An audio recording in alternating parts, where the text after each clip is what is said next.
The Road Freight Association says the latest fuel price increase will affect consumers most.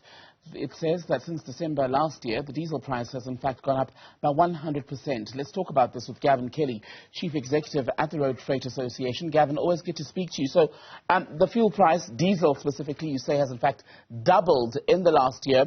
Give us an idea of how that's affected your margins and your ability to run businesses.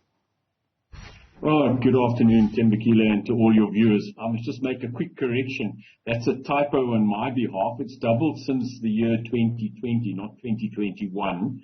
So just that we understand, but still, that is an important facet, because what our transporters were paying for fuel 2 years ago is now double, and that means that they have to make sure that they have cash resources and a cash flow to cover that.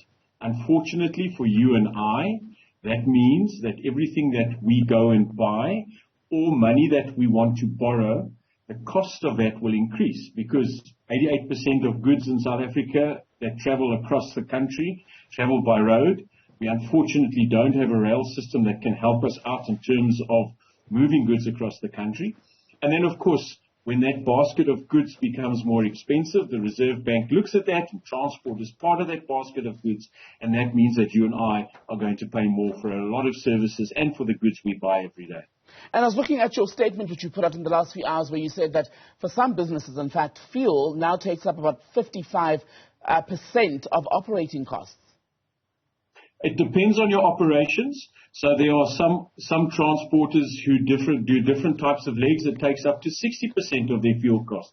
So it depends very much, just like you and I when we drive our vehicle, whether we are driving long distances. So we've got a more or less standard or even use of fuel across the journey, where you're in town, lots of stops and starts, lots of idlings, and where you find trucks standing and waiting to offload or be loaded. There's a lot of idling. So that cost is between 55 and 60%. We'd hit 55 already at the middle of this year. So we're now at about 60%. And that's a large bite out of every rand that an operator spends in getting his business to operate. So is passing that cost now, at this point, the only option that you have as the freight sector? Well, I suppose we have three options, really. But two of those three options are going to hit you and my pocket. The first option is a transporter can decide, well, that's it. I can't operate like this. I'm not getting business. I'm going to close down. Let's take that option off the table. The other two options are, of course, going to be that somehow the transporter absorbs some of that cost. And the way in which they can do that is by changing some of the operating methods or schedules, and it's really a small area that they can change. So they could perhaps use a whole lot of deliveries for different clients on the same leg, if they're not doing that already. Or secondly, they could try and use other operators to help them in moving their loads. Of course, there's a bit of a collusion and an anti-competitive issue that we need to look at. So in terms of trying to make sure that they run less loads is one way of doing it. The only other way is to go to their clients and say, listen, this costs me more, so I'm going to charge you more. And of course, in that river of logistics, you and I eventually will pick that up at the end. Is that the best advice, though, for businesses that want to survive? Well, it's the only way they're going to survive. They can't keep absorbing external costs coming into their business. So, for example, if they're doing a couple of things wrong in terms of their own business, which is unique to their business, they can address that.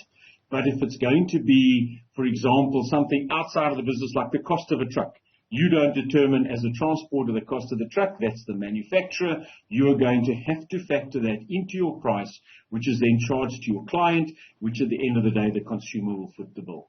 So given the context of the fuel price and the fact that the Reserve Bank has not ruled out another interest rate in the coming weeks, we're now approaching the end of the year, December, busy time. Many people go out shopping, they travel and consume a lot of things. Does that help your margins? Does that give you a better chance of survival until at least maybe the new year? Well, the most important thing is that there is a revenue flow, and that's important for transporters. Do remember, I also said in that statement that many transporters don't get paid immediately for the job. There's a 30, 60 or even a 90-day lapse between having done the job and actually getting paid for that job. And the transporter would have paid for the fuel. So that is an outflow or an expense in the company. And the more work they can do, the better chance they've got of revenue flowing in continuously and keeping them alive, keeping them going. So hopefully there is going to be a bit of money around. It's very tight for many consumers. I'm sure you've also been counting your pennies going into the festive season. So hopefully there's going to be enough work and enough advanced work to allow transporters to keep moving, to keep revenue coming in. But while all of that, we're waiting to see in the new year, in the next 2-3 months perhaps, some of the companies in your industry have now gone into business rescue. How widespread is that? Well, Tembekile, we only know what we know. It's a terrible saying. So not everybody reports that. We've known of a number of cases who've gone into business rescue, and business rescue is really the last-ditched attempt before you close your doors. The biggest struggle for most transporters is, in actual fact, paying fuel and paying it forward. So, for example, I would run this month and do whatever work I need to do, but I know I've got work next month. I need to be able to acquire that fuel, and if I don't have the cash reserves, I need to be able to buy that on a credit or some sort of agreement with either a local garage or a supplier of fuel, and it's being able to service that's really, really the critical issue.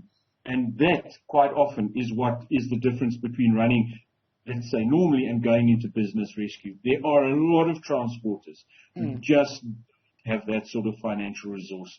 Let me get your thoughts then on a separate issue. Yesterday we were reporting on another accident, deadly crash involving a truck. We were being told at this initial stage that the brakes failed around Marion Hill. By the end of that, 3 or 4 people had been killed. KZN has had community speak out for weeks now about how dangerous the driving of truck drivers is and the condition of the vehicles themselves. What is the position of the association on what's happened in the last 24 hours?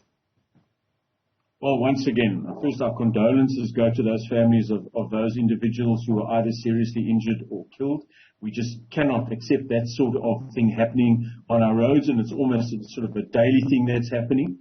Secondly, we need to take control of the situation, and we've said to the Minister of Transport a number of times that we need to implement the various pieces that are in the Act to ensure that operators on the road are compliant, and they need to be compliant in a number of things, and 2 of these many things they need to be compliant with or about is around their drivers, so how their drivers drive, the conditions